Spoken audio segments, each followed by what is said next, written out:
আজকের পর্বে আমরা জানবো যে সকল ভক্তরা সোমবারে মহাদেবের উদ্দেশ্যে বিশেষ পুজো করেন, উপোস রাখেন, তারা কি খেতে পারবেন। এটি অনেকেই প্রশ্ন করেছেন, সোমবারে মহাদেবের উদ্দেশ্যে ব্রত উপবাস করলে কি খাওয়া যায়, উপোস রাখলে কি খাওয়া যায়। আসুন বন্ধুরা, আজকের পর্ব থেকে আমরা এই প্রশ্নের উত্তরই খুঁজে পাব। সোমবার ভগবান শিবের উদ্দেশ্যে উৎসর্গীকৃত। সোমবারকে ভগবান শিবের বার বলা হয় এবং ভগবান শিবের আরেক নাম হলো সোমেশ্বর। সংস্কৃতে সোমবার এই শব্দটি এসেছে শাঙ্ক শব্দ থেকে। শাঙ্ক, যার অর্থ হলো চাঁদ, এবং এই চাঁদ হলো অন্যতম একজন হিন্দু দেবতা। দেবাদিদেব মহাদেবের মাথাতেও আমরা দেখতে পাই অর্ধচন্দ্র। তাই মহাদেবকে খুশি করতে সোমবারে বহু ভক্তরা বিশেষ পুজোর আয়োজন করে। শ্রাবণ মাস জুড়ে মহাদেবের উদ্দেশ্যে বহু ভক্তরা পুজো করে। অনেকে যারা 16 সোমবার ব্রত পালন করে, তারা 16টি সোমবার মহাদেবের উদ্দেশ্যে ব্রত উপবাস করে। অনেক ভক্তরা বছরের প্রত্যেকটি সোমবারে উপোস রাখেন, পুজো করেন। সোমবারে সকালে সূর্যোদয়ের পরে ভালো করে স্নান সেরে উপোস রাখার সংকল্প করা হয়। শুদ্ধ বস্ত্র পরিধান করেন ভক্তরা। অনেকেই সাদা পোশাক পরেন এবং দেবাদিদেব মহাদেব ও মা পার্বতীর পুজো করার জন্য সংকল্প নেয় এবং মহাদেবের ধ্যান করে সারাদিন ধরে ব্রত উপবাস পালন করেন। সন্ধ্যেবেলায় পুজোর শেষে সোমবারের গল্প অর্থাৎ ব্রত কথা পাঠ করেন। ভক্তরা সারাদিন ওম নমঃ শিবায় এই মন্ত্র উচ্চারণ করেন এবং উপোসের নিয়মগুলি পালন করেন। অনেকে নির্জল উপোস করেন, মানে কোনো কিছুই খান না, জল পর্যন্ত খান না। সকলের পক্ষে তো আর নির্জল উপোস করা সম্ভব হয় না, তাই বহু ভক্তরা সাবুদানা খেয়ে থাকেন। সাবুদানার খিচুড়ি, ফল ইত্যাদি খেয়ে আংশিক উপোস রাখেন। সোমবারে যারা শিব পুজো করেন, উপোস রাখেন, তারা সাত্ত্বিক আহার গ্রহণ করবেন। সাত্ত্বিক আহারের মধ্যে কিন্তু মিষ্টি জাতীয় খাবার পড়ে।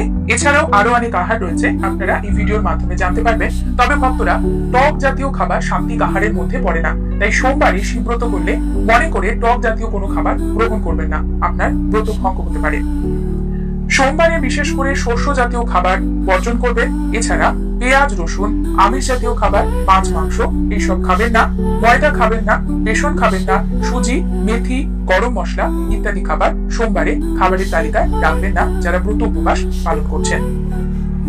এখন জেনে নিই সোমবারে উপোস রাখলে কি কি খাবার খাওয়া যায়। বিভিন্ন ব্যক্তি নিজেদের শরীর স্বাস্থ্য অনুসারে এই খাদ্য নির্বাচন করেন। আপনিও আপনার শরীর স্বাস্থ্য এবং সুবিধে অনুসারে উপোস রাখবেন এবং সেইভাবে এই খাবারগুলির মধ্যে যে কোনো একটি গ্রহণ করে উপোস ভাঙতে পারেন। প্রথমে চলে আসি ফল আহারে।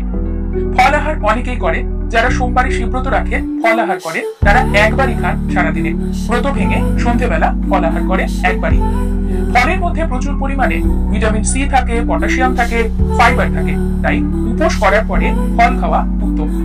যে ব্যক্তি ফল আহার করেন তারা খেতে পারেন বাদাম, কিশমিশ, কাজু বাদাম, এছাড়াও মৌসুমী ফল, যখন যেটি পাওয়া যায়, পেয়ারা, পেঁপে, আপেল, বিভিন্ন রকমের যে ফল পাওয়া যায় বিভিন্ন ঋতুতে, আমের সময় আম ইত্যাদি, সেটি গ্রহণ করতে পারেন।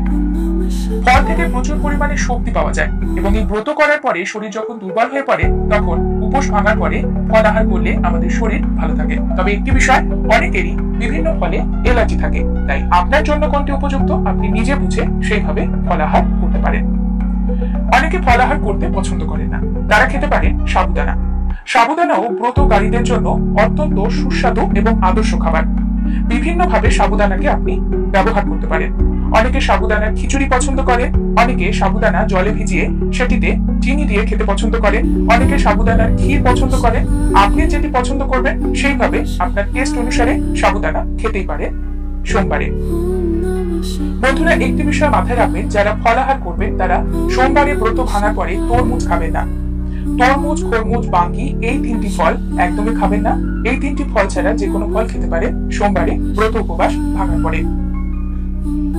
সোমবারে শিবব্রত রাখলে সবুজ শাকসবজির মধ্যে খাওয়া যায় লাউ, কুমড়ো, শসা, টমেটো, এছাড়াও কাঁচা কলাও খাওয়া যেতে পারে। এছাড়া আলু খেতে পারে, মিষ্টি আলু, রাঙা আলু, শাখা আলু খাওয়া যায়। সোমবারে যারা শিবব্রত করেন তারা প্রচুর বইও খেতে পারেন। এই সবজিটি, এটি বিভিন্ন জায়গায় বিভিন্ন নামে পরিচিত।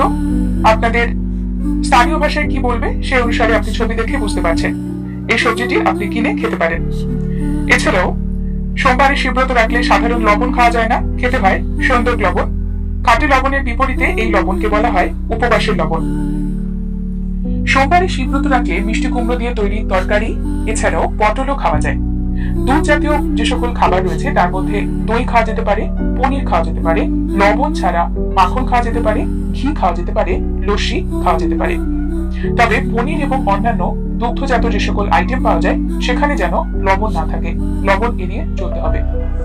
আজকের পর্ব এই পর্যন্তই। পরবর্তী পর্বে নতুন একটি বিষয় নিয়ে আপনাদের সঙ্গে কথা হবে। ততক্ষণ সকলে সুস্থ থাকুন, ভালো থাকুন, আর পুরো ভিডিওটি দেখার জন্য